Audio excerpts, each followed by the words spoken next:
నమస్కారం హరిరాయల్ గారు. Kadapa MLA Madhavi Reddy madam కడపకు ఏం చేశారండి? సార్ యాంకర్ గారు, మీరు మంచి క్వశ్చన్ అడిగారండి. కడప ఎమ్మెల్యే గారు ఏం చేశారంటే మీకు ఒక సెకండ్లో నేను చెప్తానండి.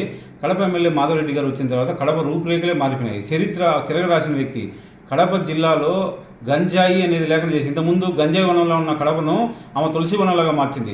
ఇంతకుముందు ఏ సమస్య వచ్చినా సరే గంజాయి సమస్య ఉందని పోతే ఎవరైనా తాగునీటి సమస్య ఉంది ఎమ్మెల్యే గారు అని ఇంతకుముందు పోతే తాగునీరు లేకపోతే గంజాయి తాగి బతకండి అని చెప్పేవాడు ఇంతకుముందు ఆయన ఎమ్మెల్యే. కానీ మేడం వచ్చిన తర్వాత గంజాయిని పూర్తిగా గంజాయి విముక్తి కడపగా మార్చింది. అంతేకాకుండా రహా థియేటర్ దగ్గర ఉన్న బ్రిడ్జిని, ఆ బ్రిడ్జి ఎన్నో కాలం నుంచి మీ చిన్నప్పటి నుంచి కూడా ఆ బ్రిడ్జి అలాగే ఉంది, దానికి నిధులు తెచ్చి ఆ బ్రిడ్జి పూర్తి చేసింది.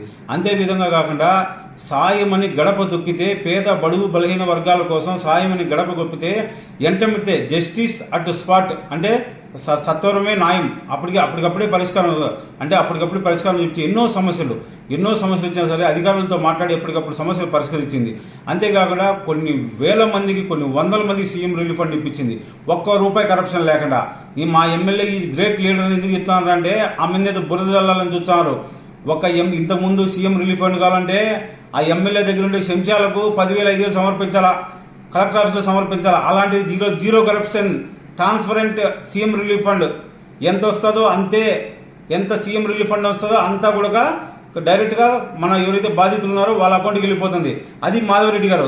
ఫస్ట్ టైం నేను ఒక లీడర్ని చూసినాను మాధవిరెడ్డి. ఎందుకంటే మాధవిరెడ్డి మేడంని వ్యతిరేకించిన వ్యక్తి నేను మొదటగా.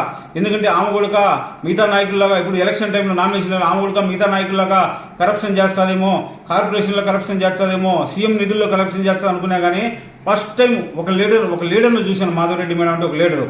అంతేకాకుండా ఈరోజు కడపకామ ఏం చేసిందిరా అని చెప్తే ప్రతి ఒక్క రోజు కూడా జాబ్ మేళ పెట్టి యువత కోసం జాబ్ మేళ పెట్టింది, మహిళల కోసం అదే పనిగా పోలీసులకు ఆదేశాలు జారీ చేసింది. ఒకటి కాదు, కడప జిల్లాలో రూపురేఖలు మార్చిన వ్యక్తి మాధవిరెడ్డి గారు అని చెప్పి నేను తెలియజేస్తాను. జై హింద్, జై జనసేన.